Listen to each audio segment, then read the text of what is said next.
ಸ್ವಾಮಿನಾಥನ್ ವರದಿ ಜಾರಿ ಮಾಡ್ತೀವಿ ಅಂತ ಭರವಸೆ ಕೊಟ್ಟಿತ್ತು ಕೇಂದ್ರ ಸರ್ಕಾರ. ಆದರೆ ಸ್ವಾಮಿನಾಥನ್ ವರದಿಯನ್ನು ಈವರೆಗೂ ಕೂಡ ಕೊಡಲಿಲ್ಲ.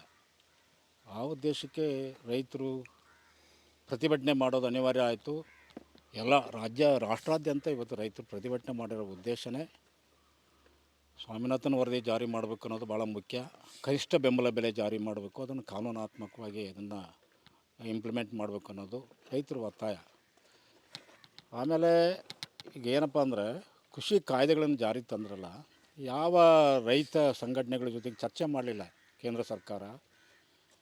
ಆಮೇಲೆ ಕೃಷಿ ಕ್ಷೇತ್ರ ಇದೆಯಲ್ಲ, ಅದು ರಾಜ್ಯ ಸರ್ಕಾರಗಳಿಗೆ ಕೊಟ್ಟಿರೋ ಅಂಥ ಒಂದು ದತ್ತ ಹಕ್ಕಿದೆ. ಸಂವಿಧಾನಾತ್ಮಕವಾಗಿ ರಾಜ್ಯ ಸರ್ಕಾರಗಳು ತೀರ್ಮಾನ ತಗೊಳ್ಬೇಕು.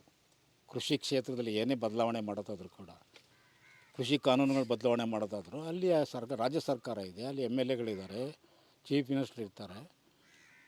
ಅವರುಗಳ ಜೊತೆಗೆ ಚರ್ಚೆ ಮಾಡಿ ಇಂಥ ಒಂದು ಬದಲಾವಣೆ ತರಬೇಕು ಅಂತ ರೈತ ಮುಖಂಡರು, ರೈತ ಚಳುವಳಿಗಳ ಜೊತೆಗೆ ಚರ್ಚೆ ಮಾಡಬೇಕಾಯಿತು ಇಂಥ ಕೃಷಿ ಕಾಯ್ದೆಗಳನ್ನ ತರೋದಕ್ಕೆ. ಆ ಪ್ರೈಮರಿ ಕೆಲಸನೇ ಮೋದಿ ಸರ್ಕಾರ ಮಾಡಲಿಲ್ಲ. ನೇರ ಪಾರ್ಲಿಮೆಂಟಲ್ಲಿ, ಅದರಲ್ಲೂ ಸುಗ್ರೀವಾಜ್ಞೆ ಮೂಲಕ ಜಾರಿ ತರ್ತಾರೆ ಅಂತಂದರೆ ಅದು ಡಿಕ್ಟೇಟರ್ಶಿಪ್, ಸಂವಿಧಾನ ಬಾಹಿರವಾದಂಥ ಕೆಲಸ ಮಾಡಿದ್ದಾರೆ ಮೋದಿ.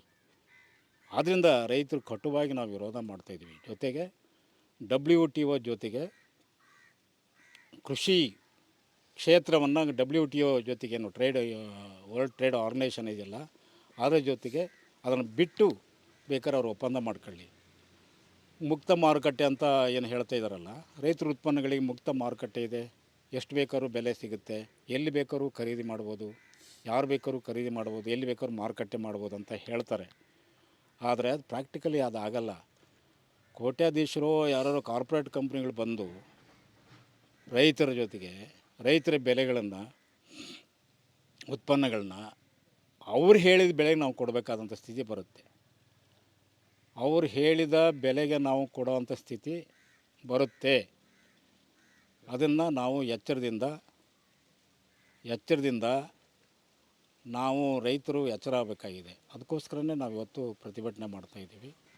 ಅದು ಈಗಲೂ ಕೂಡ ಮೊನ್ನೆವರೆಗೂ ಕೂಡ ರೈತರನ್ನ ವಿರೋಧ ಮಾಡೋಕ್ಕೆ ಬಂದರು.